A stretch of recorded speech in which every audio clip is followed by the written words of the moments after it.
Hello and welcome to another episode of a show on campus called I Am.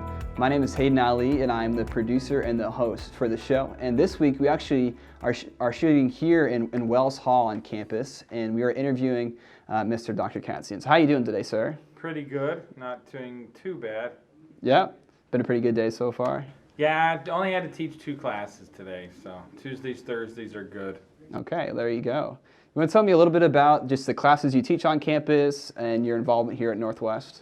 Yeah, I am an associate professor of communications, and I teach a lot of general classes, so I have no specific area of focus, but apart from communications. But I teach like fundamentals of oral communication, intercultural, small group communication, nonverbal, and listening, and basically any class that they need me to teach, because either we don't have a faculty to teach it, or they just need somebody. I'm what is called a generalist to a certain extent. I can teach a lot of different classes.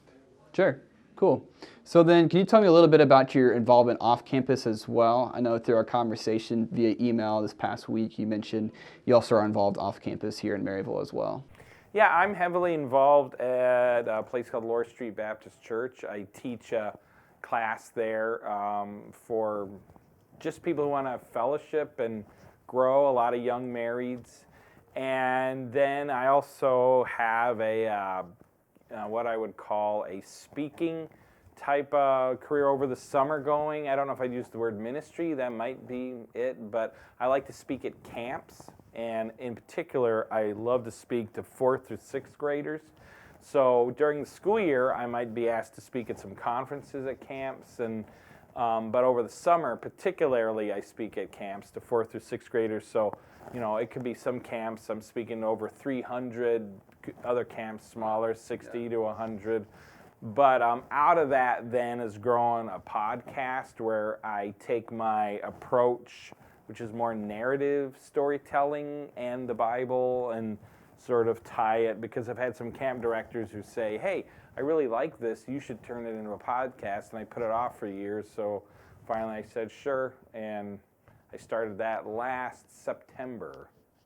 So we're coming up to our year anniversary. Ah, awesome. So could you tell me more about that podcast, just kind of the general idea of it? Basically, the Bible is full of stories, and the Bible teaches through story and history and narrative. And in the Greek way of speaking, we've destroyed stories and we turn them into like 3 main points and logical reasoning. And so what happens is if people take, say, the story of Jonah, or the story of Noah and the ark, or the story of,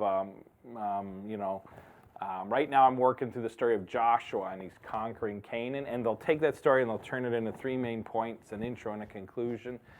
And my contention is that destroys the power of the story. So basically, I try to keep it as a story, and everybody loves a good story. And so I just tell it like a story. So I try to bring in the stuff that's there, but maybe not explicitly written, like how tall the staff that Moses held when he, hit the Red Sea to part it, or how old he was. I bring in a lot of contextual stuff that sort of makes the story come alive, and particularly 4th through 6th graders, if you pull them into that story, if you give them cool, interesting information, you can keep them listening to you for a long time. So, sure, yeah. And then I find adults enjoy this narrative story approach. So that's would be my unique approach, my unique take. It's not your typical sermon. It's more of a story with application. Let's put it that way. Before I forget, I do want to say that the name of my podcast is Bald Head Bible Podcast. I take a lot of pictures of me from here up. Okay. And if you follow me on Instagram, I'll be like, my bald head, hashtag my bald head in front of Multnomah Falls, or my bald head at whatever. And so it's not become famous, but people have mentioned that to me. They like that. So I think this is I'm good looking from here to here. And so I I called it Bald Head Bible. So you'll see my head if you look it up. Okay, that's really creative. I like it. Right, and the kids seem to like it too, so it all works. So tell me, is there a life motto or maybe slogan you go by? Yeah, I would say just living for the glory of God and working to serve others and not worrying if I get the credit would probably be 2 life mottos. I have lots of little life mottos, but those are 2 that come to mind. All right. Well, hey, thanks for sharing those with me. And thanks for also taking the time and agreeing to be on the show. Yeah, no problem. I appreciated our conversation and sharing what you're about. So. Yeah, and I've enjoyed having you in class. Awesome. He's a brilliant student. Well, I appreciate that. I'm glad I was a good student. Yeah. Yeah. All right. Well, hey, thanks for watching another episode of I Am, and we'll see you guys next week.